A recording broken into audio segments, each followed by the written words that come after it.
7 hari lagi kita akan masuk ke bulan Ramadan. Allahumma ballighna Ramadan. Bulan yang dibuka pintu-pintu surga, ditutup pintu-pintu neraka. Bulan dibelenggunya setan-setan. Dibebaskannya manusia dari azab neraka. Bulan yang di dalamnya ada satu malam yang lebih baik dari 1000 bulan. Semoga Allah Jalla Jalaluh memperkenankan kita untuk hidup di bulan itu dan berjuang bersama umat Islam lainnya meraih cinta Allah Azza wa Jalla. Allahumma salli wa sallim ala abdika wa rasulika Sayyidina wa maulana Muhammadin wa ala alihi wa ashabihi ajma'in. Amma ba'd. Ahibati fillah. Hidup itu jadi indah dan penuh dengan makna apabila dibalut dengan cinta. Semua akan terasa ringan. Semua akan terasa mudah. Gunung yang menjulang tinggi,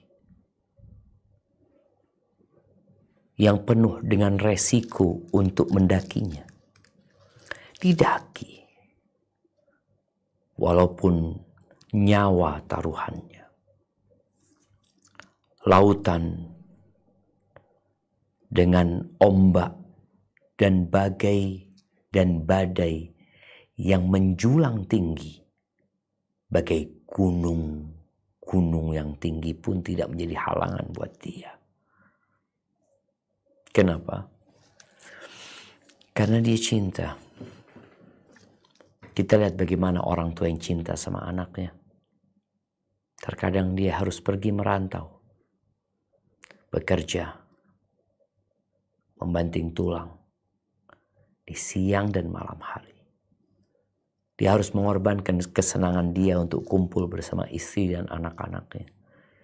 Dia rela tinggal di gubuk, di asrama, di mes yang sangat sederhana sekali. Makan sekedar untuk menegakkan punggungnya. Tidak berpikir kesenangan dan kenyamanan. Dia melakukan semua itu karena cinta. Dan Allah cinta kepada hamba-hambanya. Apabila Allah Azza wa Jalla sudah cinta sama hambanya, semua jadi indah. Semua jadi baik dan benar. Kita semua mengaku cinta kepada Allah. Kita tuh harus cinta sama Allah. Tapi apakah seorang yang mengaku cinta kemudian pengakuan dia diterima? Tidak.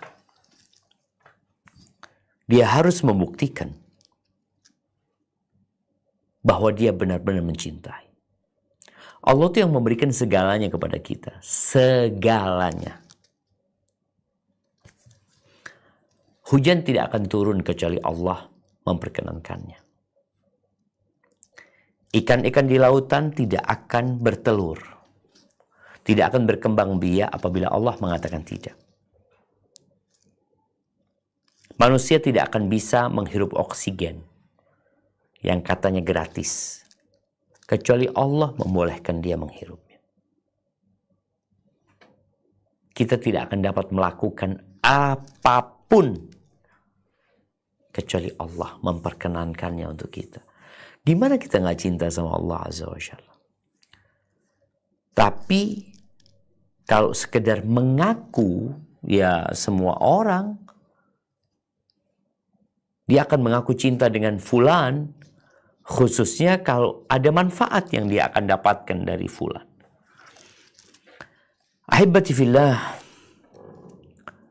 Hasan al-Basri rahimahullahu ta'ala, dia mengatakan, idda'a qaumun annahum yuhibbun Allah tabaraka wa ta'ala. Ada satu kaum yang mengaku cinta kepada Allah Azza wa Jalla. Lalu Allah menurunkan sebuah ayat. Ayat tes cinta. Kita tahu ya, ada alat untuk tes kebohongan. Apa nama alatnya itu ya? Sehingga orang ketahuan nih bohong nih orang nih. Dan ternyata ada ayat, kalau tadi alat, ternyata ada ayat untuk mengetes cinta. Benar nggak cintamu kepada Allah Azza wa Jalla? Kalau benar bukan hanya di lisan, maka terbukti di perbuatan. Nah, apa kata Allah Azza wa Jalla di surat Ali Imran ayat 31? Nah, silakan kita baca.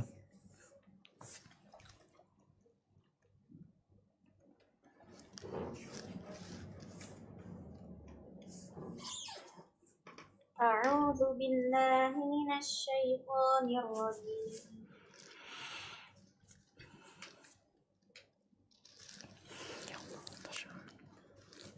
Qul in kuntum tuhibbunallaha fattabi'uni yuhibbukumullahu wa yaghfir lakum dzunubakum wallahu ghafurur rahim. Katakanlah, jika kamu benar-benar mencintai Allah, ikutilah aku. Niscaya Allah mengasihi dan mengampuni dosa-dosamu. Allah Maha Pengampun lagi Maha Penyayang. Subhanallah jemaah. Siapa saja yang mencintai Allah, maka bukti kebenaran cintanya adalah mengikuti Rasulullah sallallahu alaihi wasallam. Engkau mengaku cinta, engkau buktikan dengan mengikuti Rasul sallallahu alaihi wasallam, Allah akan cinta kepadamu. Wa yaghfir lakum dzunubakum, dan Allah akan mengampuni dosa-dosamu. Karena manusia bagaimanapun baiknya dia tetap pelaku dosa. Dan Allah itu Maha Pengampun dan Maha Pengasih. Lihatlah dirimu sekarang. Mau masuk bulan Ramadan. Kita sedang di bulan Sya'ban, di pekan terakhir bulan Sya'ban. Kalau benar kau cinta sama Allah dan engkau ingin meraih cinta Allah di bulan Ramadan, di bulan Sya'ban ini, engkau ya paling tidak ngikutin Rasul sallallahu alaihi wasallam. Dengan apa? Dengan apa yang beliau kerjakan di bulan Sya'ban. Mengamalkan sunnah-sunnah beliau. Dan Allah akan cinta. Dan Allah tidak pernah ingkar janji.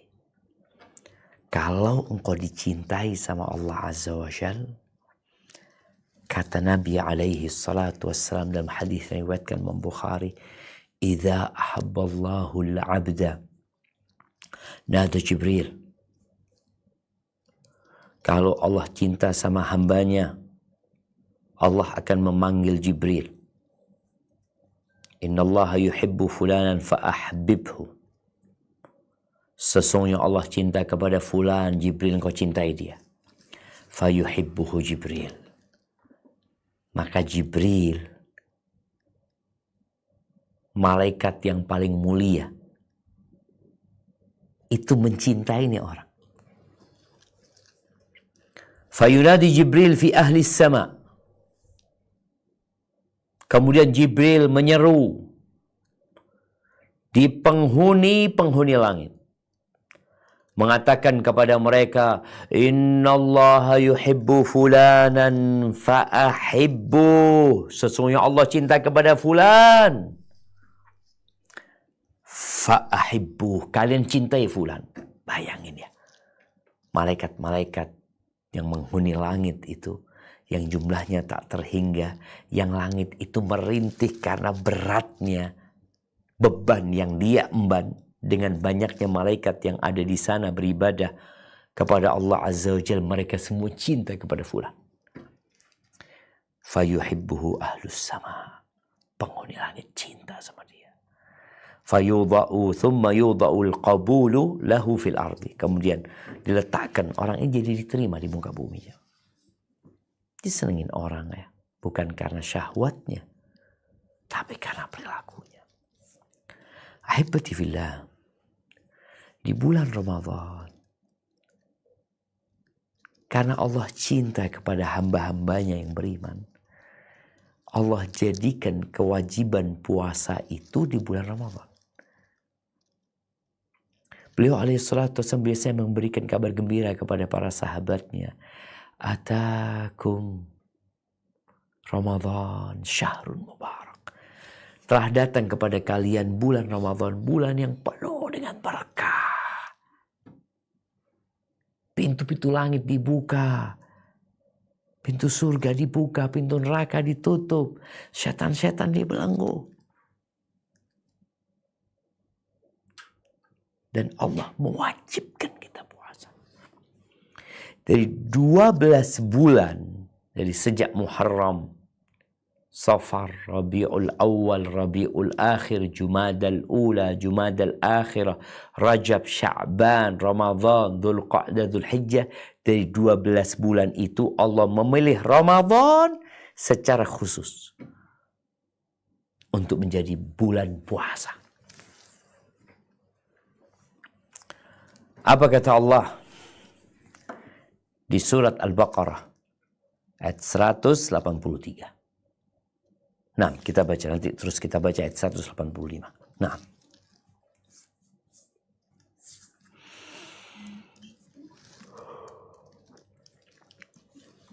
A'udzu billahi minasy syaithanir rajim. Ya ayyuhalladzina amanu kutiba 'alaikumus shiyamu kama kutiba 'alal ladzina min qablikum la'allakum tattaqun. Hai orang-orang yang beriman, diwajibkan atas kamu berpuasa sebagaimana diwajibkan atas orang-orang sebelum kamu agar kamu bertakwa. Ya Allah, tujuannya agar kamu bertakwa. Dan Allah itu yuhibbul muttaqin. Allah tuh cinta kepada orang-orang yang bertakwa. Maka Allah mengkondisikan manusia agar mereka meniti jalan, menaiki tangga, menuju kepada ketakwaan. Setelah bertakwa, Allah akan cinta sama dia. Kalau bicara dosa, semua berbuat dosa. Maka Allah panggil nih orang-orang yang beriman. Hai orang-orang yang beriman, ya ayyuhalladzina amanu, kutiba alaikumus syiyam. Diwajibkan atas kalian berpuasa. Kama kutiba alal ladzina min qablikum. Sebagaimana diwajibkan kepada umat sebelum kalian. Artinya kewajiban puasa ini jangan sampai jadi beban buat kalian. Enggak. Ini udah pernah dilakukan sama orang-orang sebelum kalian dan mereka juga melakukan. Tujuannya apa? Bukan untuk membuat kalian kelaparan. Sampai di beberapa negeri mengatakan orang-orang Islam tuh gimana? Nggak makan, bisa mati nantinya. Beberapa teman yang kerja di Jepang itu dilarang puasa di beberapa perusahaan. Mereka nggak kenal sama puasa. Mereka berpikir nih orang kalau dia nggak makan dari sejak sebelum subuh sampai matahari terbenam, dia akan jadi males, dia akan jadi lemes tubuhnya, kemudian nggak akan bisa maksimal bekerja. Itu yang berpikir urusan kerjaan. Yang kedua, boleh jadi dia sakit nantinya, kita yang tanggung jawab. Padahal sudah 1444 tahun. Karena kewajiban puasa itu di tahun kedua Hijriah. Umat Islam berpuasa di berbagai penjuru dunia. Dan sehat mereka. Mereka dapat menjalankan aktivitas mereka tanpa ada penghalang yang berarti. Dan ketika seorang muslim berpuasa, menahan nafsu, perut, dan yang di bawah perutnya. Allah akan mengangkat derajat dia. Dan kewajiban puasa ini 1 bulan doang, ayyaman ma'dudat. Enggak. Allah nggak ingin ngerepotin. Dari 12 bulan, 1 bulan yang diwajibkan. Nah, apa kata Allah di surat Al-Baqarah 185? Silakan dibaca.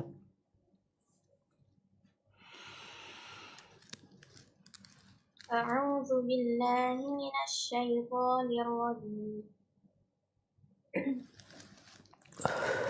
Syahrul Ramadan alladzi unzila fihi al-Qur'anu hudan lin-nasi wa bayyinatin minal huda wal furqan.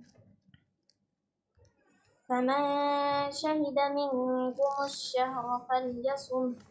ومن كان مريضا أو على سفر فعدة من أيام أخر يريد الله بكم اليسر ولا يريد بكم العسر ولتكملوا العدة ولتكبروا الله على ما هداكم ولعلكم تشكرون. Beberapa hari yang ditentukan itu ialah bulan Ramadan, bulan yang di dalamnya diturunkan permulaan Al-Quran sebagai petunjuk bagi manusia dan penjelasan-penjelasan mengenai petunjuk itu dan pembeda antara yang hak dan yang batil. Karena itu, barang siapa di antara kamu hadir di negeri tempat tinggalnya di bulan itu, maka hendaklah ia berpuasa pada bulan itu. Dan barang siapa sakit atau dalam perjalanan lalu ia berbuka, maka wajiblah baginya berpuasa sebanyak hari yang ditinggalkannya itu pada hari-hari yang lain. Allah menghendaki kemudahan bagimu dan tidak menghendaki kesukaran bagimu. Dan hendaklah kamu mencukupkan bilangannya dan hendaklah kamu mengagungkan Allah atas petunjuknya yang diberikan kepadamu supaya kamu bersyukur. Allahu Akbar. Yuridullahu bikumul yusra. Allah ingin kemudahan buat kalian. Allah nggak ingin ngerepotin. Dan hendaklah orang puasa itu sampai selesai. Jangan cuma 10 hari puasa. Bolong-bolong puasa, jangan. Allah ingin kemudahan. Apa nggak cukup 11 bulan kau? Bebas makan minum. Ramadan berhenti. Tapi sebagian orang merasa sangat terbebani dengan Ramadan ini. Ada yang semangat di awal. Masya Allah. Awal Ramadan, puasa dia. Sholat tahajud, sholat tarawih, baca Al-Quran. Tapi dapat 10 hari, dapat 7 hari mulai lemes sudah. Masuk 10 hari terakhir, tambah habis ibadah. Padahal Rasulullah SAW yang kita diperintahkan untuk mengikuti beliau, kalau benar cinta kita kepada Allah Azza wa Jal, kana Rasulullah SAW yajtahidu fi Ramadan ma la yajtahidu fi ghairi. Rasulullah SAW di bulan Ramadan bersungguh-sungguh bersemangat yang tidak terjadi di bulan-bulan lainnya. Dan kalau sudah masuk 10 hari terakhir, semakin semangat Nabi SAW. Lebih semangat daripada 10 pertama, 10 pertengahan. Apa yang dilakukan oleh Nabi SAW? Tentunya berpuasa. Dan beliau mengajarkan bagaimana puasa seorang harus sempurna. Niatnya di malam hari. Di siang harinya dia menjaga. Jangan sampai ibadah puasa dia rusak. Baik rusak secara fisiknya atau rusak pahalanya. Ada orang yang Masya Allah, dia jaga mulutnya, dia tidak makan, dia tidak minum, subhanallah. Tapi ternyata dia melakukan tindakan-tindakan yang dimurkain Allah Azza wa Jal. Kata Nabi SAW, man lam yada' qawla zur wal amala bihi wal jahla falaysa lillahi hajatun fi an yada'a ta'amahu wa syarabahu. Barang siapa yang ketika dia berpuasa, dia tidak meninggalkan ucapan-ucapan dusta, perbuatan-perbuatan nista, kebohongan, penipuan, riba, apa aja lah. Allah nggak butuh dia ninggalkan makan dan minum. Maka Nabi alaihissalam niat di malam hari, di siang hari dijaga puasanya dari segala yang merusak atau mengurangi pahala puasa. Nabi alaihissalam membaca Al-Quran, na'am. Beliau bertadarus bersama Jibril. Dan di luar Ramadan, Nabi SAW sholatnya 11 rakaat. Di dalam bulan Ramadan beliau 11 rakaat. Tapi Nabi SAW membolehkan sahabat untuk lebih dari itu. Karena ketika beliau ditanya, kaifa salatul lail? Nabi SAW mengatakan, mathna, mathna. Dua. Fa'idha khasyita al-fajr fa'utir biwahidah. Kalau takut subuh ya sudah witir 1 rakaat. 1 rakaat Nabi SAW. 1 rakaat beliau alaihissalam. Supaya di sini kita mau cinta. Mau dapat cinta Allah, ya ikutin Nabi SAW. Nabi alaihissalam pernah sholat yang bermakmum bersamanya adalah Hudzaifah. Beliau membaca di 1 rakaat pertama surat Al-Baqarah sampai selesai. Surat An-Nisa sampai selesai. Surat Ali Imran sampai selesai. Coba dihitung berapa juz. 1 rakaat. Sedangkan kita melihat di masyarakat, banyak di antara mereka yang melaksanakan sholat tarawih seakan-akan untuk menggugurkan kewajiban saja. Katakan sholat tarawih ini nggak wajib. Engkau nggak sholat nggak apa-apa, tetap sah puasamu. Ini sholat malam, sholat tarawih. Bagaimana kalau engkau ingin dicintai Allah Azza wa Jal, sholatmu yang berkelas, yang berkualitas. Bukan hanya sekedar menggugurkan kewajiban.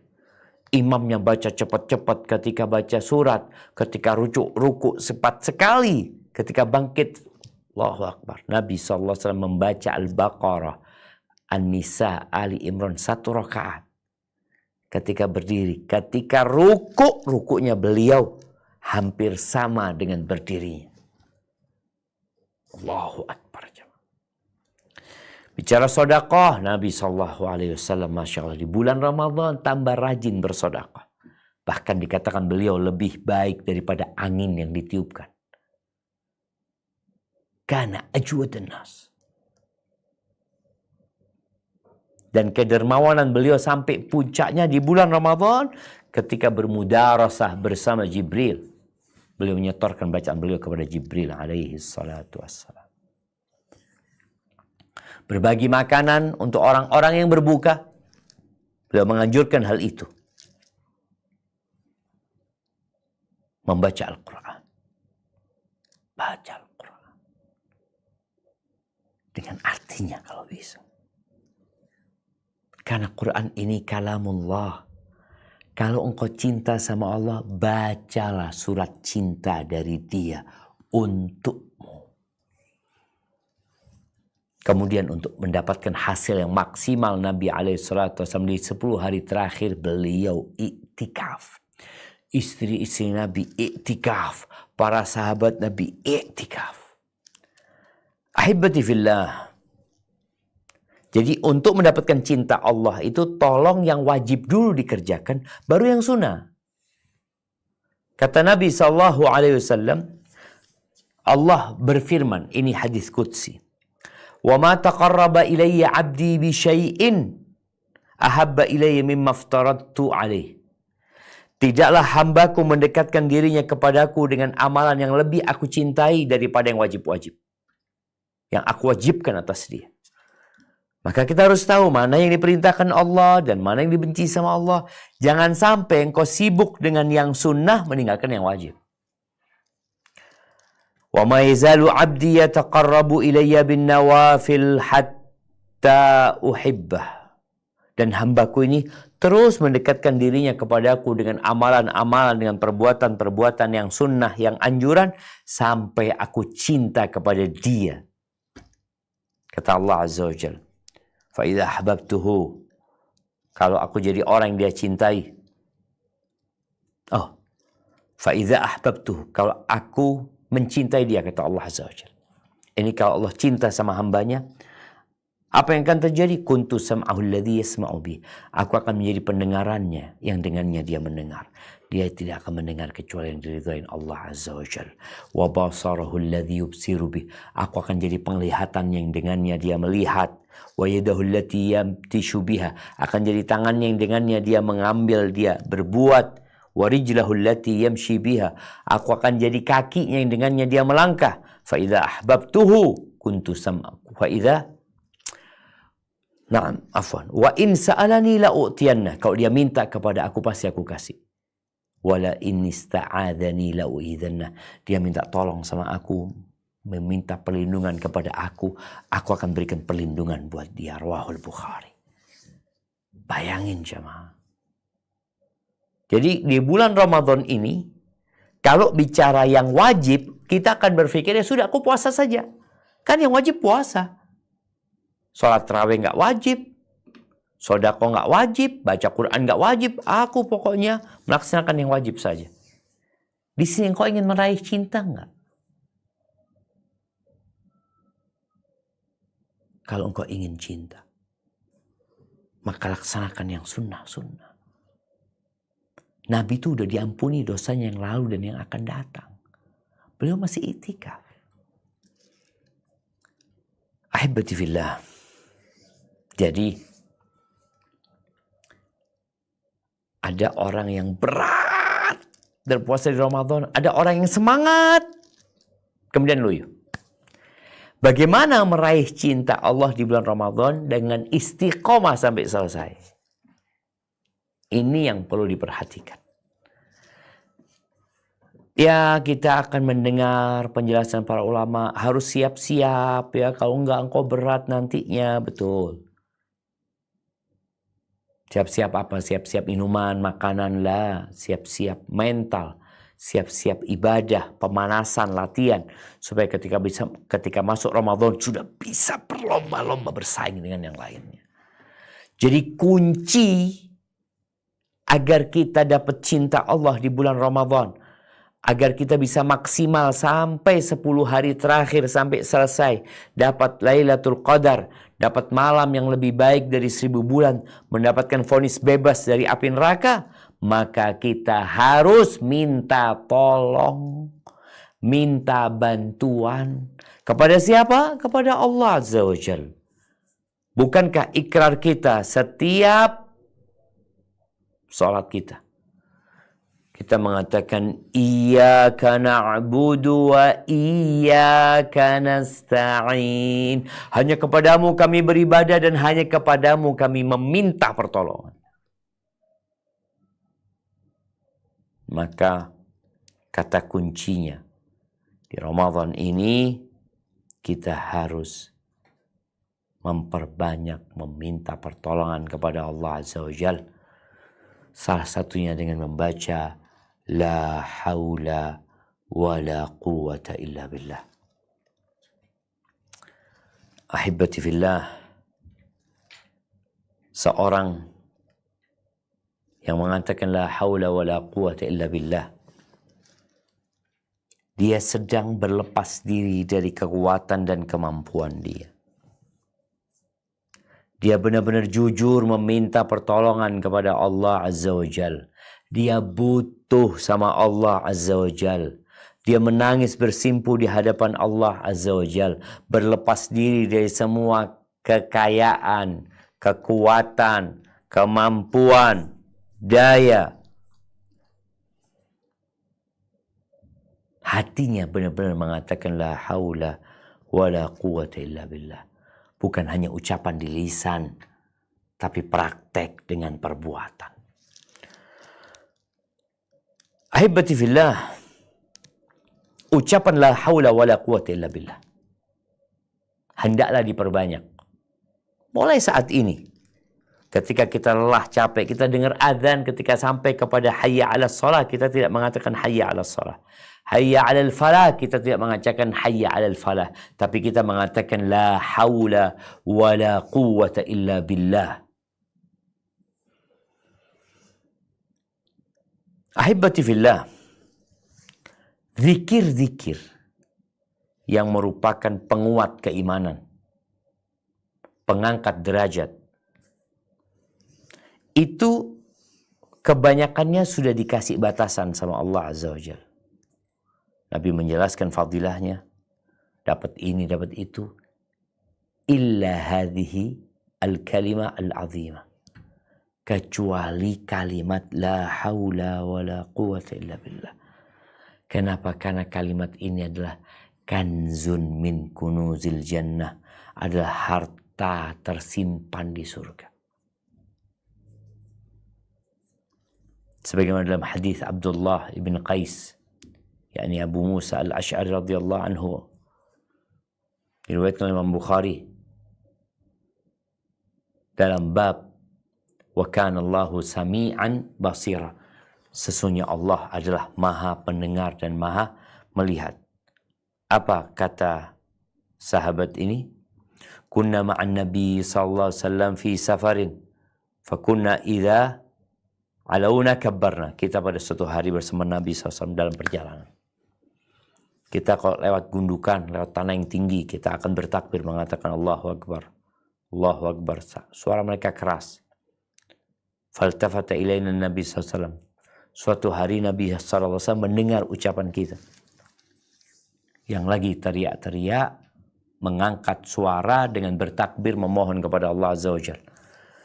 Nabi mengatakan, Ayyuhan nas irba'u ala anfusikum. Wahai umat manusia, kalian kembalilah kepada diri kalian. Sadarlah kalian. Fa innakum la tad'una asamma wala ghaiba. Yang kalian panggil itu bukan tuli. Dia tidak tuli. Dan dia juga tidak gaib. Maksudnya bukan berada di tempat yang jauh. Dia ada. Allah Azza wa Jalla bersama hamba-hambanya dimanapun dia berada. Walaupun zat Allah berada di atas arsy-Nya. Jalla Jalaluh. Maka dikatakan kalian itu tidak berdoa kepada asam, kepada yang tuli dan yang tidak ada. Tapi yang kalian berdoa adalah innakum tad'una sami'an basiran qariba. Kalian sedang berdoa memohon kepada yang maha mendengar, maha melihat, dan dia dekat. Pada saat itu, Abu Musa al-Ash'ari, Abdullah bin Qais ini sedang mengulang-ulangi dalam dirinya ucapan la haula wa la quwwata illa billah, la haula wa la quwwata illa billah. Enggak teriak-teriak lagi nih. Baca sendiri-sendiri, cukup dia yang mendengarnya. La haula wa la quwwata illa billah. Faltafata ilaihi Nabi sallallahu alaihi wasallam. Nabi noleh melihat Abu Musa al-Ash'ari.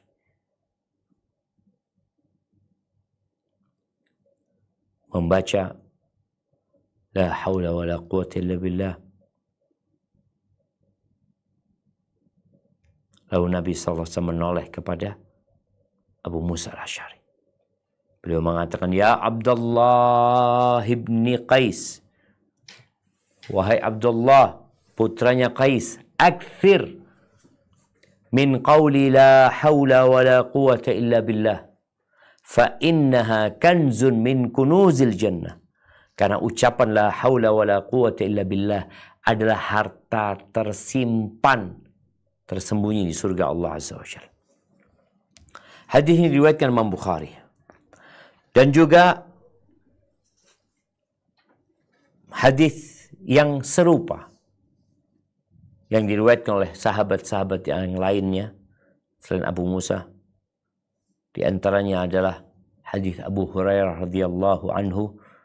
Nabi alaihissalatu wasallam bersabda, "Aktsiru min qawli la haula wa la quwwata illa billah, fa innaha kanzun min kunuzil jannah." Kalian perbanyak membaca la haula wa la quwwata illa billah, karena dia adalah harta karun yang ada di surga, harta tersimpan di surga. La haula wa la quwwata illa billah.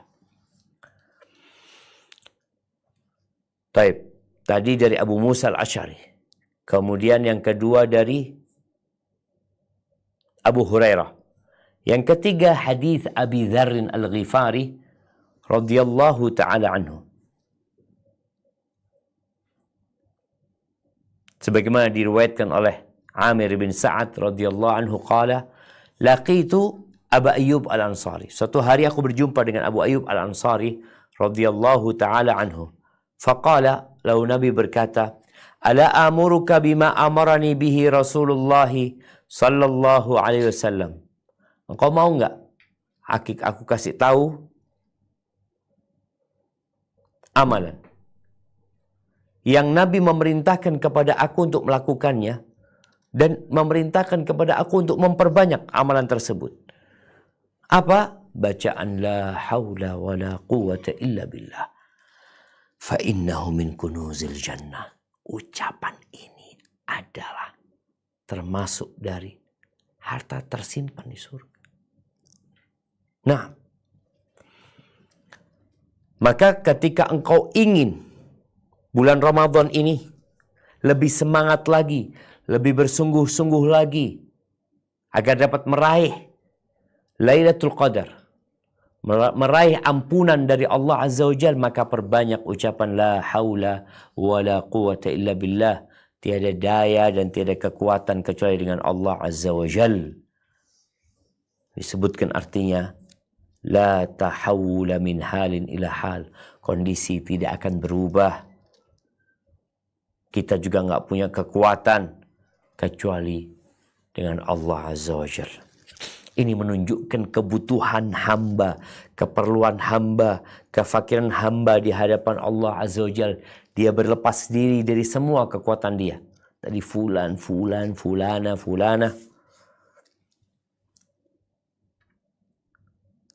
Ahibati fillah. Sebagian bersandar kepada urusan dunia. Ini kan sebab dunia, iya nggak apa-apa. Tapi hatimu tetap sama Allah Azza wa Jalla.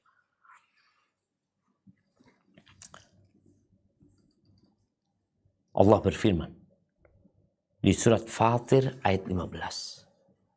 Apa kata Allah Azza wa Jalla?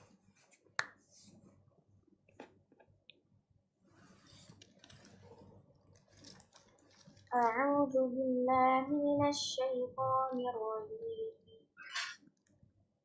Ya ayyuhan nasu antumul fuqara'u ila Allah. Wallahu huwal ghaniyyul hamid. Hai manusia, kamulah yang berkehendak kepada Allah, dan Allah dialah yang maha kaya, tidak memerlukan sesuatu dari hamba. Nah, Allah yang maha kaya. Allah Jalla Jalaluhu yang memiliki segala-galanya, sedangkan engkau manusia nggak punya apa-apa engkau. Apa yang kau miliki? La haula wa la quwata illa billah. Jadi menyongsong Ramadan ini, banyak-banyak doa berlepas diri dari kekuatan dan kemampuanmu. Karena sejatinya kau nggak punya apa-apa dan kita semua nggak punya apa-apa. Kita bisa melangkah, kita bisa berbuat karena Allah yang memudahkannya buat kita. Ketika dipanggil hayya 'alas shalah, hayya 'alal falah, kita katakan la haula wa la quwata illa billah. Di hadis Abu Dzar Al-Ghifari radhiyallahu anhu. Dari Imam Ahmad di musnadnya qal, beliau berkata, yakni Abu Dzar Al-Ghifari, amarani khalili bi sab'in sallallahu alaihi wasallam. Kekasihku memerintahkan kepada aku dengan 7 perkara. Amarani bi hubbil masakin wad dunuwi minhum. Aku diperintahkan untuk cinta kepada orang-orang miskin dan dekat sama mereka. Sebagian kita nggak mau berkawan sama orang miskin karena dia orang kaya, kelasnya lain Ustaz, makomnya beda. Abu Dzar disuruh sama Nabi SAW untuk cinta kepada orang miskin dan berbuat baik dengan mendekat kepada mereka. Yang kedua, wa amarani an anzura ila man huwa duni. Aku diperintahkan untuk melihat kepada yang di bawahku. Jangan sibuk melihat, oh fulan lagi ganti mobil, fulan lagi bersih-bersih rumahnya, fulan. Lihat kepada yang di bawahmu. Engkau kena penyakit, lihat yang lebih sakit darimu. Engkau dapat rezeki yang sedikit, lihat yang lebih dikit dari dirimu. Karena ada. Wala anzur man fawqaki, agar aku tidak melihat kepada yang di atasku. Yang ketiga, wa amarani an asilar rahim wa in adbarat. Aku diperintahkan untuk menyambung rahim walaupun kabur rahimnya. Dia memutuskan hubungan, kita terus berusaha untuk menyambungnya. Wa amarani an la as'ala ahadan syai'an. Aku diperintahkan untuk tidak meminta apapun kepada siapapun. Wa amarani an aqula bil haqqi wa in kana murran. Dan aku diperintahkan untuk mengatakan yang benar walaupun itu pahit. Naam. Wa amarani an la akhafa fillahi lawmata laim. Dan agar aku tidak takut dalam menegakkan agama Allah ini celaan orang yang mencela. Nah, kemudian wa amarani an aqula bil haqq wa in kana murran. Aku diperintahkan mengatakan yang benar walaupun itu pahit.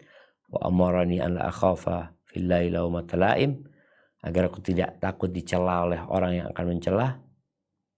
Wa amarani an ukthir, dan aku diperintahkan untuk memperbanyak ucapan la haula wa la quwata illa billah fa innahunna min kanzin tahtal arash. Itu termasuk harta rampasan perang yang tersimpan yang berada di bawah arsy Allah Azza wa Jalla. Ahibati fillah.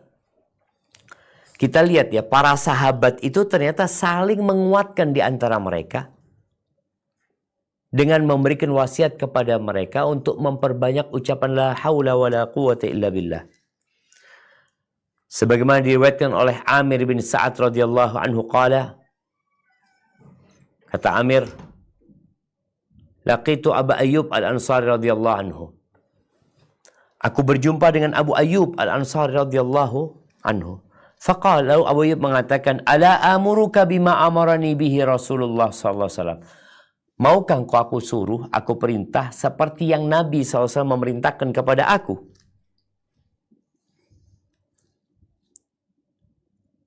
Apa kata Nabi SAW? An ukthir min la hawla wa la quwata illa billah. Agar aku memperbanyak ucapan la hawla wa la quwata illa billah. Fa innahu min kunuzil jannah. Karena itu termasuk dari harta tersimpan yang ada di surga. Ahibati fillah. Kalau bicara itu harta yang tersimpan di surga, kita udah dikasih bocoran. Tinggal kita mau atau tidak memiliki kebun-kebun yang indah di surga Allah Azza wa Jalla. Ahibati fillah. Orang yang mengucapkan la haula wa la quwata illa billah, maka dengan satu kata akan ditanamkan buat dia pohon di surga. Baca lagi la haula wa la quwata illa billah, dibangunkan lagi itu pohon oleh Allah Azza wa Jalla di surga. Apa hadisnya? Yang diriwayatkan Imam Ahmad dalam musnadnya, dan Ibnu Hibban dan Ibnu Abi Dunya, dari hadis Abu Ayyub Al-Ansari yang baru saja kita baca hadis Abu Ayyub ini ya, yang beliau mengarahkan sahabat yang lain atau kawan yang lain untuk mengatakan la ilaha illallah. Anna Rasulullah sallallahu alaihi wasallam lamma usriya bihi, ketika Nabi alaihi salatu wasallam Isra Mi'raj, beliau melakukan perjalanan di malam hari, marra ala Ibrahim alaihi salatu wasallam fis sama. Beliau melewatin ayahandanya, kakeknya, yakni Nabi Ibrahim alaihissalam di langit. Faqala Ibrahim, man ma'aka ya Jibril. Nabi Ibrahim tanya, ketika itu Nabi berangkat bersama Jibril, siapa yang bersamamu hai Jibril? Siapa orang ini? Qala hadha Muhammad.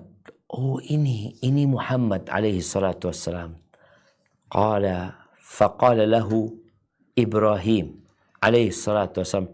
Nabi Ibrahim mengatakan apa? Ya Muhammad, wahai Muhammad, mur ummatak, perintahkan kepada umatmu, falyukthir min ghirasil jannah, agar mereka memperbanyak tumbuhan-tumbuhan di surga. Kalau kita lihat ya orang sekarang nanam, ada yang karena ingin buahnya. Ada yang menanam karena untuk penghijauan. Kalau di surga untuk kesenangan mereka menanam. Wa ma ghirasul jannah. Maka Nabi bertanya, apa itu tanaman-tanaman surga? Apa kata Nabi SAW? Qala la hawla wa la quwwata illa billah. Tiada daya, tiada kekuatan kecuali dengan Allah Azza wa Jalla. Nggak ada yang bisa mendorong kita berbuat ketaatan kecuali Allah. Nggak ada yang dapat mendorong kita berbuat maksiat kecuali Allah Azza wa Jalla. Kalau kita nggak dihalangi dia berbuat maksiat, kita akan berbuat maksiat. Nggak ada orang yang terselamatkan dari kemaksiatan kecuali Allah yang menyelamatkan dia. Kalau nggak, dia akan berbuat maksiat. Jadi nggak ada ketaatan kecuali Allah membantu, dan tiada kita dapat meninggalkan kemaksiatan kecuali Allah membantu kita untuk meninggalkannya. Taib ahibati fillah. Ketika bangun di malam hari, orang itu kadang-kala capek, lelah ya. Ternyata kata Nabi SAW, man ta'ara minal lail. Barang siapa yang terbangun di malam hari, dia tidur tapi tahu-tahu bangun dia. Faqal, kemudian orang ini mengatakan, la ilaha illallah wahdahu la syarika lahu lahul mulku wa lahul hamdu wa huwa ala kulli syai'in qadir. Alhamdulillah wa subhanallah wa la ilaha illallah wallahu akbar. Wa la hawla wa la quwwata illa billah. Kalau dia baca tuh zikir itu, kemudian dia berkata, Allahumma gfirli. Ya Allah, ampuni aku, akan diampuni dosanya. Kalau dia berdoa, Allah akan kabulkan doanya. Kalau dia berdiri, bangkit, wudhu, sholatnya akan diterima. Maka tatkala datang kemalasan kepada dirimu, merasa terbebani dengan datangnya bulan Ramadan atau dengan puasa yang harus dijalankan, maka perbanyak mengucapkan la haula wa la quwwata illa billah. Di riwayat Tirmidzi dari hadis Abdullah bin Amr bin As radhiyallahu anhuma qala Rasulullah sallallahu alaihi wasallam, la ilaha illallah ma 'ala al-ardi ahadun yaqul la ilaha illallah wallahu akbar wala haula wala quwwata illa billah. Tidaklah seorang di muka bumi ini mengatakan la ilaha illallah, kemudian dia mengatakan Allahu akbar, lalu ditambah dengan la haula wala quwwata illa billah. Naam. Illa kufrat anhu khatayahu walau kanat mithla zabadil bahr. Dosa-dosanya akan diampuni walaupun seperti buih di lautan. Allahu akbar jemaah. Itu baca la ilaha illallah, Allahu akbar, wala haula wala quwwata illa billah. Ahibati fillah. Maka yang sudah faham dengan keutamaan doa ini, tidak ada alasan untuk tidak membacanya. Perbanyak baca la haula wala quwwata illa billah. La haula wala quwwata illa billah. Dan bicara zikir ya, tolong jangan hanya lisannya, tapi hatinya ikut berzikir. Karena orang yang berzikir hanya dengan lisannya, biasanya dia maksiat pun akan jalan. Tapi apabila dia berzikir dengan lisan, hati dan raganya, maka insya Allah dia akan dilindungi oleh Allah Azza wa Jalla. Maka ahibati fillah, saatnya kita menjadikan la haula wa la quwwata illa billah di hati dan di akal kita. Insya Allah engkau akan melihat sebuah keajaiban atau banyak keajaiban. Karena memang Allah mengatakan ud'uni astajib lakum. Berdoalah kepada aku, pasti aku kabulkan. Barakallahu fiik. Al-Nasa itu yang dapat kita kaji pada kesempatan kali ini.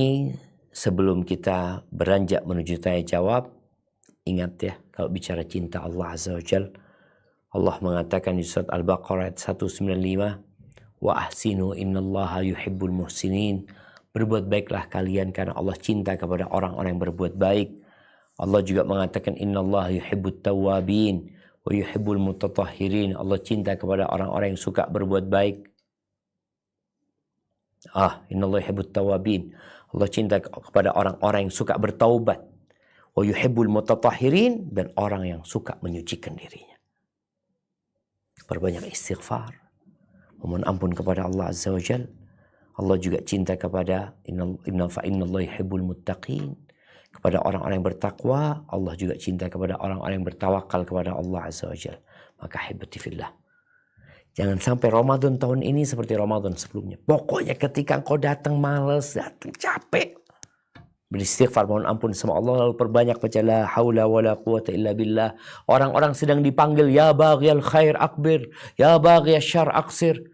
Di masjid rame, mereka berpuasa, mereka baca Quran, mereka tadarus. Itu jadi malas. Imamnya panjang sedikit bacaannya, kita pindah masjid. Kita nyalahkan imamnya. Padahal yang salah, engkau yang salah. Engkau nggak mampu atau nggak mau. Mampu atau nggak mau. Doanya adalah la haula wala quwata illa billah. Itu yang dapat kita kaji pada kesempatan kali ini. Kurang lebihnya mohon maaf, Anda kembalikan ke moderator. Jazakillah khair.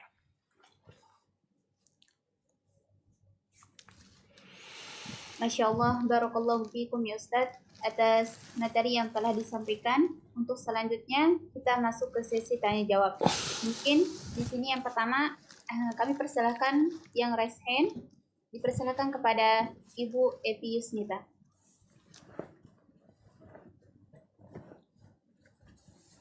Bismillah, Assalamualaikum warahmatullahi wabarakatuh.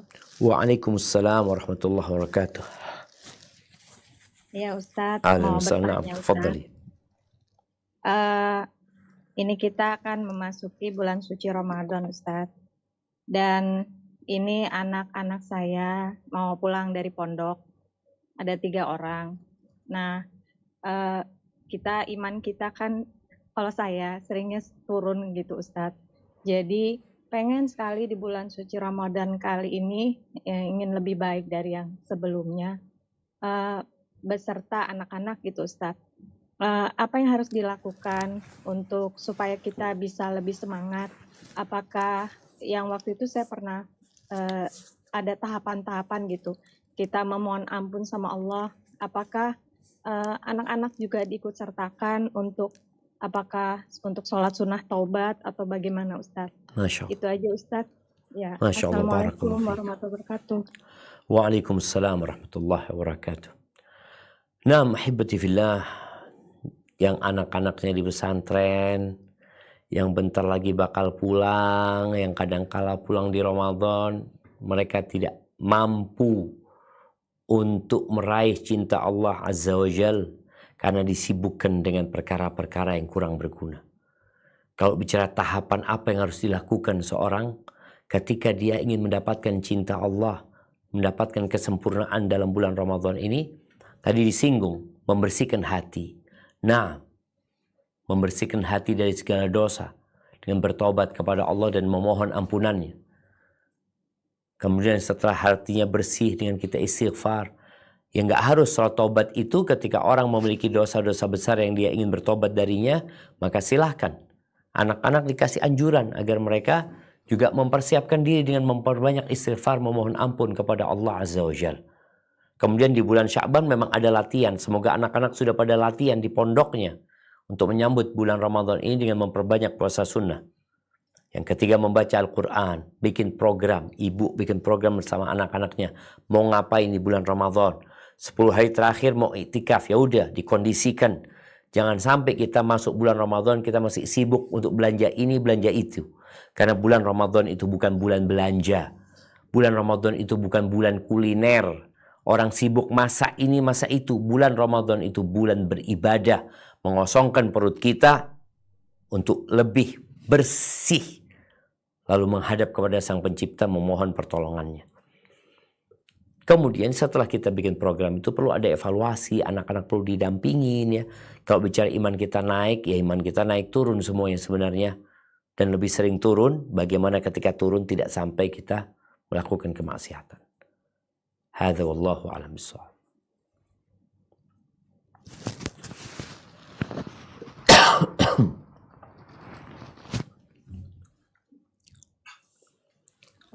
Selanjutnya, pertanyaan yang kedua melalui chat. Bismillah. Assalamualaikum warahmatullahi wabarakatuh. Waalaikumsalam warahmatullahi wabarakatuh. Semoga Allah memberkahi Ustadz, keluarga dan kaum muslimin yang senantiasa berusaha taat kepada Allah. Amin, amin ya rabbal alamin. Ustadz, keadaan saya saat ini mengajar di suatu ma'had dan ketika 10 hari terakhir Ramadan sudah libur, ada keinginan saya untuk tetap di ma'had atau itikaf di masjid karena ingin sekali meraih keutamaan di 10 hari terakhir. Tetapi terkadang saya kasihan kepada orang tua jika tidak langsung pulang, karena di rumah biasanya banyak pekerjaan yang perlu Ana bantu. Tetapi ketika di rumah saya merasa kurang maksimal untuk meraih keutamaan di 10 hari terakhir tersebut, karena terkadang disibukkan dengan beberapa pekerjaan rumah. Ustadz, mana yang lebih afdol buat saya? Pulangkah untuk membantu orang tua atau memaksimalkan 10 hari terakhir Ramadan di ma'had? Masya Allah, barakallahu fikum. Naam, ahibati fillah. Ini ada dua keutamaan. Keutamaan iktikaf dan keutamaan berbakti kepada orang tua. Sejatinya memaksimalkan 10 hari terakhir. Mencari Lailatul Qadar, mengharapkan cinta Allah Azza wa Jal, itu nggak harus iktikaf. Boleh jadi di rumah dengan berbakti kepada orang tua. Yang kita tahu ridha Allah fi ridhal walid wa sukhtullah fi sukhtil walid. Keridhaan Allah bergantung dengan keridhaan orang tua dan kemurkaan Allah bergantung dengan kemurkaan orang tua. Jadi tatkala seorang berada di rumahnya, dia membantu orang tuanya, khususnya di waktu siang umpamanya. Lisan dia terus berdoa memohon kepada Allah, la haula wa la quwata illa billah, terus berzikir, karena zikir ini termasuk amalan yang paling ringan. Kemudian di waktu malam hari dia bisa beriktikaf, maka dia dapat menggabungkan dua hal tadi.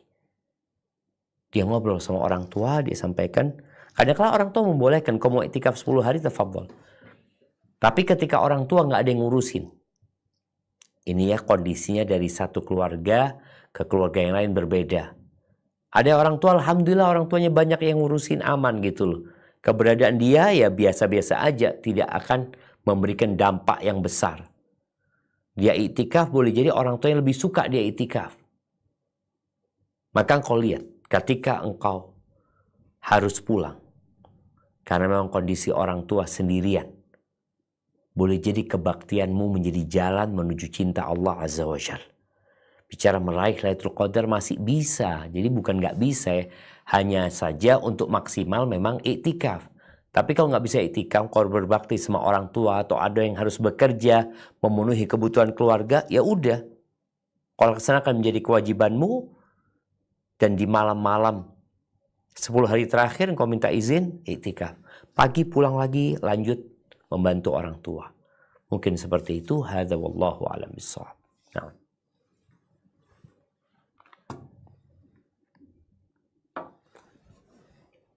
Pertanyaan yang selanjutnya, yang menggunakan raise hand dipersilahkan kepada Ufti Indah.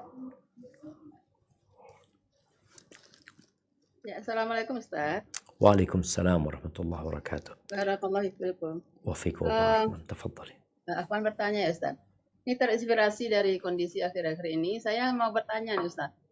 Ya mudah-mudahan ini bermanfaat untuk kita semua termasuk buat saya sendiri. Apakah kita boleh berdoa dengan bacaan doa bagian dari Al-Fatihah, Ihdinas Shiratal Mustaqim? Yang minimal kan kita baca 17 kali dalam sholat. Nah, Terus kita baca di luar sholat dengan harapan doa ini benar-benar menjadi sebuah spirit menjalankan jalan yang lurus.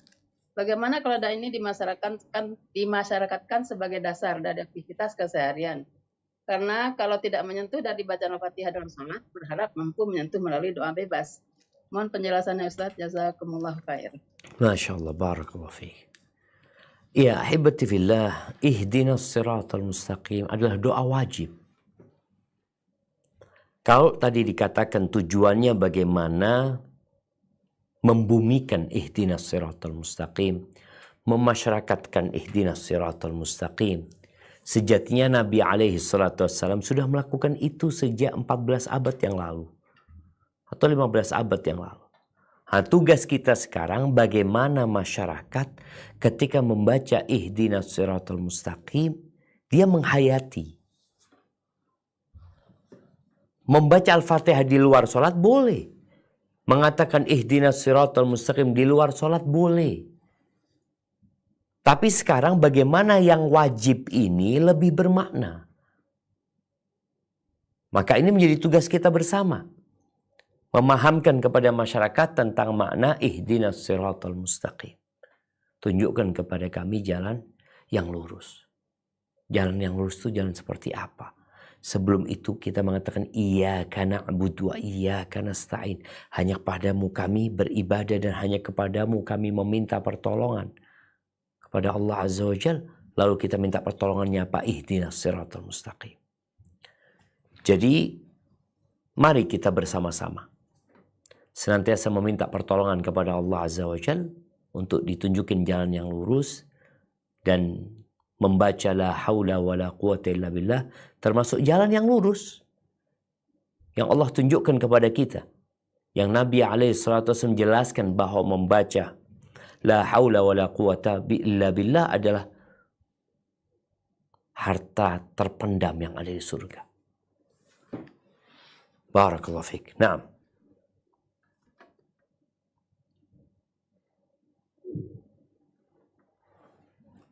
Pertanyaan selanjutnya mungkin dari ada salah satu santri FB Ustaz. Tafadhal, naam. Assalamualaikum warahmatullahi wabarakatuh, Ustaz. Waalaikumsalam warahmatullahi wabarakatuh. Naam, tafadhali. Pertanyaan pertama, balasan apa yang Allah berikan kepada hambanya yang meninggalkan puasa secara sengaja di bulan Ramadan, Ustaz? Dan yang kedua, ketika azan subuh dikumandangkan, apakah boleh masih minum air atau makan, Ustaz? Atau berhenti ketika azan dikumandangkan? Syukran, Ustaz. Masya Allah, barakallahu fiik ya. Dua pertanyaan yang menarik ya. Yang pertama berkaitan dengan orang yang berbuka tanpa alasan ya. Puasa nggak sampai sempurna. Pada Allah menyuruh kita untuk menyempurnakan bilangan hari yang hanya 1 bulan itu. Apa hukuman yang akan didapat? Yang jelas orang yang tidak puasa itu dia meninggalkan salah satu rukun Islam. Dan ini adalah salah satu dosa besar yang Nabi SAW mengatakan ya dalam hadis yang diriwayatkan oleh An-Nasa'i dan Ibnu Hibban, bainama ana naim, ketika aku sedang tiduran, atani rajulan, tahu-tahu datang 2 orang, fa akhadha bidib'i, dia mengangkatku di kedua pundakku, diangkat, fa ataya bi jabalan wa'iran, aku dibawa ke gunung yang jalannya itu terjal. Faqala is'ad, lalu 2 orang itu mengatakan naik enggak. Aku katakan la inni la utiqu, lihat jalannya terjal, dia mengatakan aku enggak mampu, kata Nabi SAW. Faqala sanusahiluhu laka, enggak, kami akan memudahkannya buat engkau, ayo naik. Fasa'adtu, maka Nabi SAW naik. Hatta idza kuntu fi sawadil jabal, ketika aku sampai di puncaknya gunung ya, idza ana bi aswatin syadida, aku mendengar suara yang keras, teriakan yang keras. Faqultu ma hadhil aswat, ini suara apa ini? Ini suara apa? Qala hadza uwa'u ahli nar, ini adalah lolongan penghuni neraka. Kayak gini. Thumman tuliqa bi. Lalu aku dibawa lagi. Kemana? Fa'idha ana biqaumin mu'allaqina bi'araqibim. Aku melihat ada orang-orang yang digantung di mata kakinya dia, dibalik, terjungkir jemaah. Digantung secara terjungkir. Musyaqqaqatun ashdaquhum. Pipi-pipi mereka dirobek-robek. Tasilu ashdaquhum daman. Sehingga dari rahang-rahang mereka itu keluar darah. Apalagi mereka dengan terjungkir ya, darah semakin cepat keluar. Qala qultu man haula? Aku tanya, siapa mereka ini? Kok sampai kayak gini? Orang ditahan aja dalam penjara itu sudah melelahkan. Gimana kalau dijungkir dengan kondisi darah mengalir dari pipinya yang begitu derasnya? Lalu dikatakan kepada Nabi SAW, alladzina yuftiruna qabla tahillati shaumihim. Mereka adalah orang-orang yang berbuka sebelum waktunya. Jadi jangan meremehkan orang-orang yang meninggalkan puasa. Imam Dhahabi dalam kitabnya Al-Kabair menyebutkan salah satu dosa besar, di dosa yang ke-10, iftaru Ramadan bila udhrin wala rukhsah, yaitu berbuka di bulan Ramadan tanpa ada uzur dan tanpa ada rukhsah. Ke pertanyaan kedua, apa hukumnya makan minum ketika azan atau di awal azan atau di pertengahan azan ya? Hukum asalnya orang itu berhenti makan dan minum ketika masuk waktu fajar. Berhenti. Jadi jangan waktu fajar tiba kita mencari adzan yang paling lama. Oh tunggu ini adzan sini situ adzan. Oh ini nggak benar. Kalau memang nggak benar karena ada orang adzan yang sebelum waktunya, maka adzan kau makan minum nggak apa-apa. Karena memang masih belum waktunya. Tapi kalau sudah tepat waktu dia adzannya ketika fajar terbit, Allah Azza wa Jalla mengatakan wa kulu washrabu hatta yatabayyana lakumul khaytul abyadu minal khaytil aswadi minal fajar. Artinya waktu berhenti makan dan minum itu ketika fajar terbit. Jadi bukan ketika azan. Kalau azannya telat atau kalau azannya telat, umpamanya kau tahu nih, kau lihat di waktu subuh, oh waktu subuh jam 4.40. Engkau tahu. Dan engkau lihat sudah jam 4.40. Tapi masjid di kampungmu belum azan. Engkau masih makan karena nunggu azan. Padahal yang di masjid ketiduran. Maka ketahuilah azan itu tanda masuknya waktu. Kalau yang azan tahu-tahu lebih dahulu sebelum waktunya, maka engkau boleh untuk melanjutkan makan. Tapi kalau tepat waktu maka berhenti makan dan minum. Barakallahu fikum. Naam.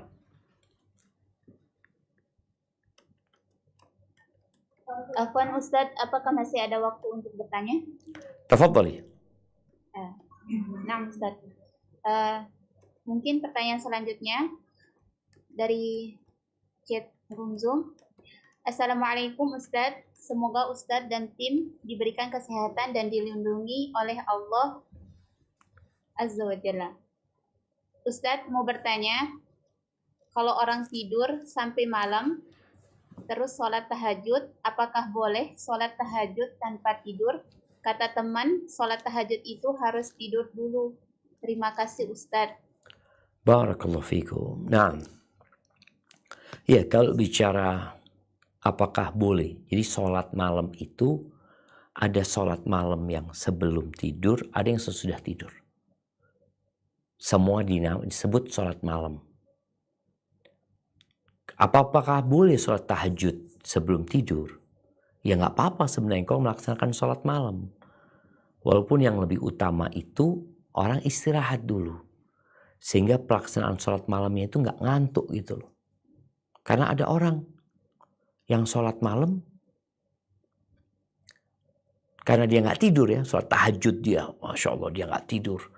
Kemudian dia ikut sholat, ketika sujud, imamnya berdiri, dia masih sujud. Memang dia nggak tidur, tapi dia tidurnya waktu sholat. Jadi nggak apa-apa sholat malam itu dalam kondisi belum tidur, kalau memang dia nggak tidur, fadhol. Jadi bukan sebuah keharusan tidur dulu, tapi sebuah anjuran ketika engkau mau sholat malam itu hendaklah engkau tidur terlebih dahulu agar sholatmu lebih sempurna. Na'am, barakallahu fiikum.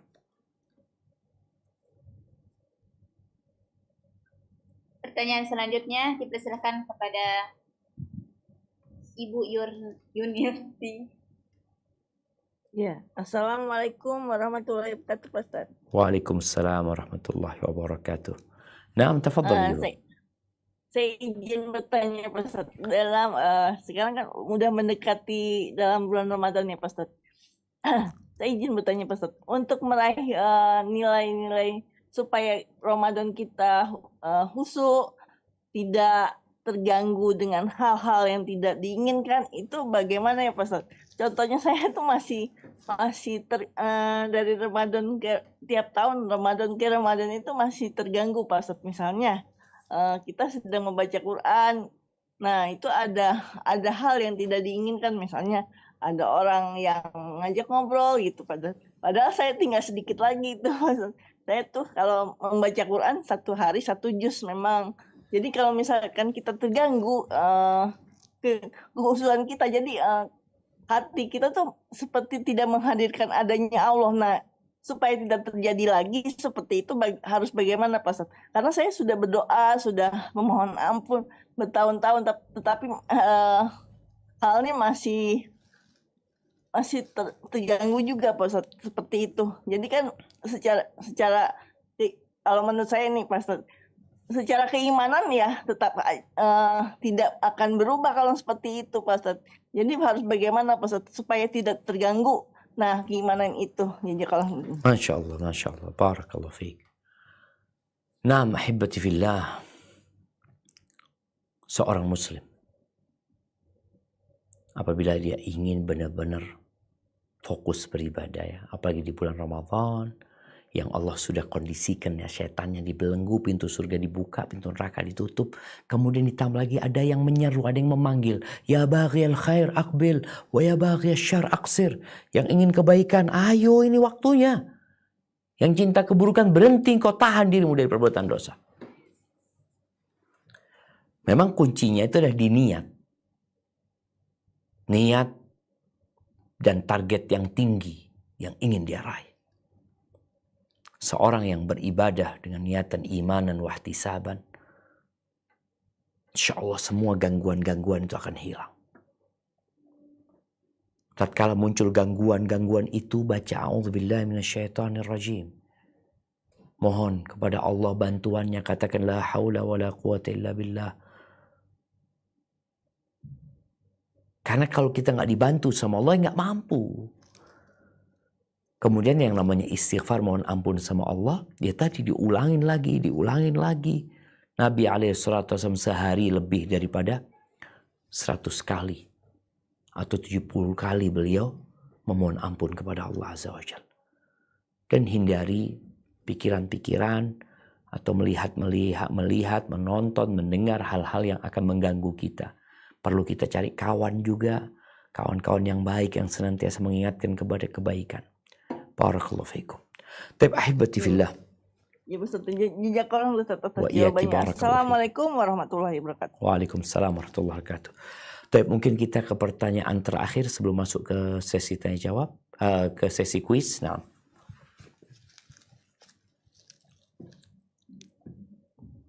Pertanyaan terakhir. Assalamualaikum Ustadz, izin bertanya tentang fidyah dan qada puasa. Ramadan lalu saya hamil, jadi seminggu puasa, bayinya agak kurang ada gerakan, jadi disarankan oleh dokter tidak puasa. Sekarang saya sedang menyusui, jadi belum sempat untuk qada puasa, dan belum bayar fidyah juga. Bayar fidyah maksimal kapan ya Ustadz? Karena abis ini sudah Ramadan. Apakah boleh bayar sampai masuk bulan Ramadan? Barakallahu fiik. Naam, ahibati fillah, berkaitan dengan fidyah dan qadha ya buat orang yang hamil dan menyusui. Yang pertama, hukum asalnya semua orang harus berpuasa kecuali yang berhalangan. Faman kana minkum maridhan aw ala safarin fa'iddatun min ayyamin ukhra. Barang siapa yang sakit atau dalam perjalanan kemudian dia berbuka, kalau dia nggak berbuka nggak apa-apa, ada orang sakit mampu dia puasa, ada orang safar dia mampu berpuasa nggak apa-apa, dia berarti dia nggak punya kewajiban mengganti. Adapun wanita hamil dan menyusui itu lebih dekat dengan sakit dan musafir daripada orang tua. Ada orang tua sepuh yang tidak mampu puasa, ya udah dia nggak wajib puasa, dia bayar fidyah gitu. Tapi untuk wanita, pendapat jumhur ulama, dia kalau mampu mengganti maka dia ganti. Karena halangannya itu nggak permanen. Kalau bicara dia menyusuin, apakah memang dia nggak bisa puasa? Kalau memang nggak bisa puasa karena kalau dia menyusuin akan berdampak kepada anak-anaknya, ya nggak puasa. Tapi dia mengganti. Kapan gantinya? Kapan dia punya kesempatan mengganti, dia ganti. Jadi menggantinya kapan dia punya kesempatan mengganti, dia ganti. Bayar fidyah enggak? Dia nggak harus bayar fidyah. Kayak umpamanya dia nggak mampu karena dia masih menyusui sekarang, ya udah nanti ketika anakmu mungkin sudah 1 tahun lebih umurnya, sudah 1,5 tahun, engkau sudah, anaknya juga sudah makan, nggak bergantung kepada susu. Karena ada anak-anak yang memang bergantung full sama susu. Tapi ada anak enggak, dia udah bisa makan. Jadi ketika orang tuanya puasa, nggak berdampak kepada anaknya. Susunya juga bisa dikasih susu yang lain umpamanya, tambahan makanan yang lain. Jadi intinya ketika seorang wanita yang menyusuin tidak berpuasa karena kondisi anaknya, maka dia kewajibannya adalah mengqadha, menggantikan puasanya. Kapan menggantikannya? Kapan dia mampu. Dan kalau bisa jangan ditunda-tunda. Barakallahu fiik. Kita masuk ke sesi kuis. Nah, pertanyaan yang pertama buat anak-anak nih. Buat anak-anak, pertanyaan pertama, sebutkan 5 keutamaan, bukan 5, 6 keutamaan bulan Ramadan.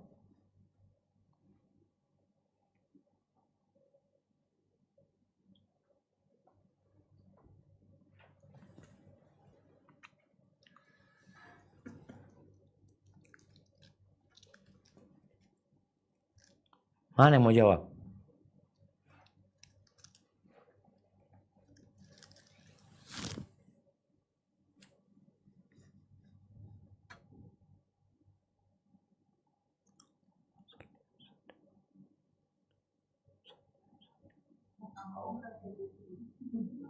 Nah, ada yang mau jawab?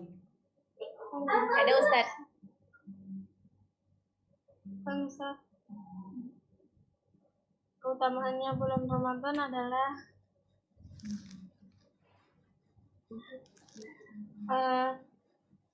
bulan diturunkannya Al-Quran. Nah, 1. Bulan yang lebih baik dari 1000 bulan. Kok bulan?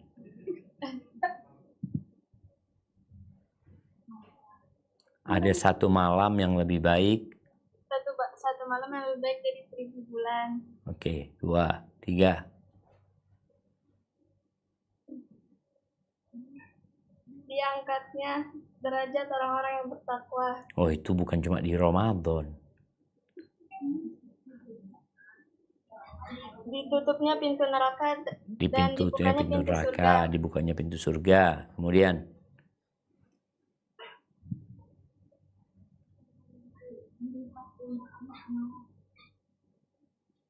Dilipat gandakannya amalan iya, dan penuh ampunan. barakallahu fikum. Nah, ya ada banyak ya di situ, ada yang menyuruh kepada kebaikan. Tadi ada malam Lailatul Qadar, setan-setan dibelenggu, diwajibkan puasa di dalamnya, ada doa mustajab di sana. Nah, itu ada banyak sekali keutamaan bulan Ramadan. Baik, pertanyaan yang kedua.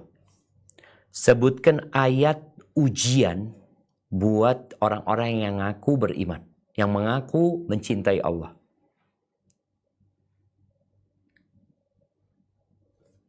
Ayat tes untuk yang mengaku cinta kepada Allah.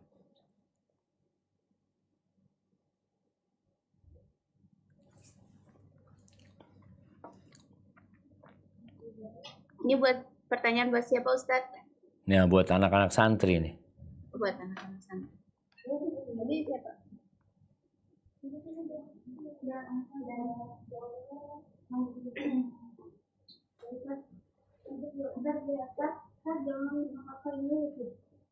Ustaz, apa Nana izin jawab?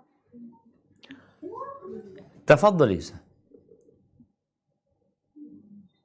A'udzu billahi minasy syaithanir rajim. Qul in kuntum tuhibbunallaha fattabi'uni yuhibbukumullah wa yaghfir lakum dzunubakum wallahu ghafurur rahim. Barakallahu fiik. Ahsanti. Taib, ini pertanyaan untuk jamaah yang di Zoom. Tadi kita menyebutkan tentang keutamaan membaca la haula wa la quwata illa billah. Kita juga menyebutkan hadis Abu Dzar, di mana Nabi SAW memberikan wasiat kepada Abu Dzar untuk mengamalkan 7 perkara. Sebutkan 7 perkara itu. Nah,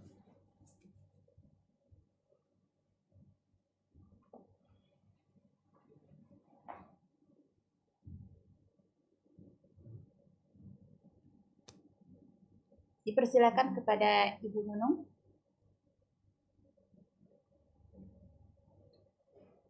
Bismillahirrahmanirrahim. Assalamualaikum warahmatullahi wabarakatuh, Ustaz. Waalaikumsalam warahmatullahi wabarakatuh. Nah, tafadhali. Ya, 7 perkara yang diperintahkan Nabi dalam hadis dari Abu Dzar Al-Ghifari. 1, mencintai orang-orang miskin dan supaya dekat dengan mereka ya. Terus yang kedua, dalam masalah dunia tidak melihat ke bawah dan melihatnya ke bawah dan tidak melihat ke atas. Ya. Terus kemudian yang ketiga, harus menyambung silaturahim walaupun diputuskan oleh pihak yang memutus. Ya, yang keempat. Yang keempat, tidak meminta apapun kepada siapapun. Iya. Yang Terus kelima. yang kelima, mengatakan hal yang benar walaupun itu pahit. Iya. Yang keenam. Terus yang keenam, tidak takut menghadapi celaan ketika menegakkan agama Allah. Barakallahu fiik. Kemudian Yang ketujuh, ketujuh, memperbanyak ucapan la haula wala quwata illa billah. Masya Allah, barakallahu fikum. Naam, ahsanti. Karena itu adalah harta tersimpan yang ada di arsy Allah atau di bawah arsy Allah ya.